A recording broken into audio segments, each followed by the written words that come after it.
Superior vena cava, aorta, pulmonary artery, which is blue because of deoxygenated blood.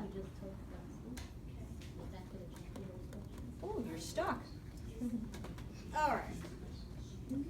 Okay, the white and blue passageway here is the trachea, part of the respiratory system. These red branches are part of the pulmonary veins, and you can see the red branches here. Superior vena cava, inferior vena cava. The liver, part of the digestive system.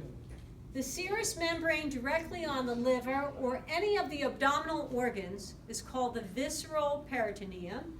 The serous membrane not directly on these organs but facing the body wall is the parietal peritoneum. The stomach, also part of the digestive system.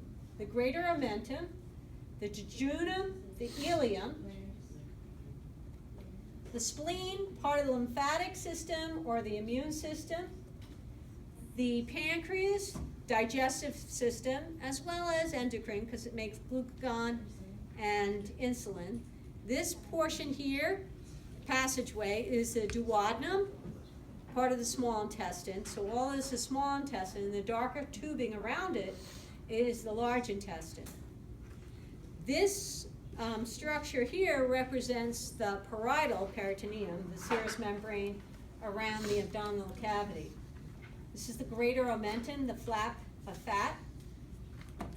The kidneys, the urinary system, adrenal glands. Adrenal glands are endocrine. They're also a part of the nervous system. Inferior vena cava, aorta. These passageways that are in beige are the ureters, urinary system, and then the urinary bladder. This is part of the sigmoid colon here in the back, digestive tract. So the colon, here is the ascending, transverse colon, and descending colon. And this is part of the S chain of the sigmoid. This is the variform appendix or appendix. Could be, it's a lymphatic system.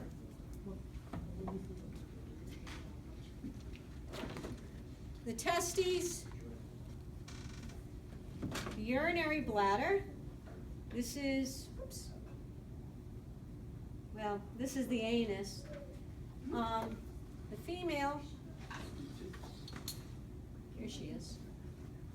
So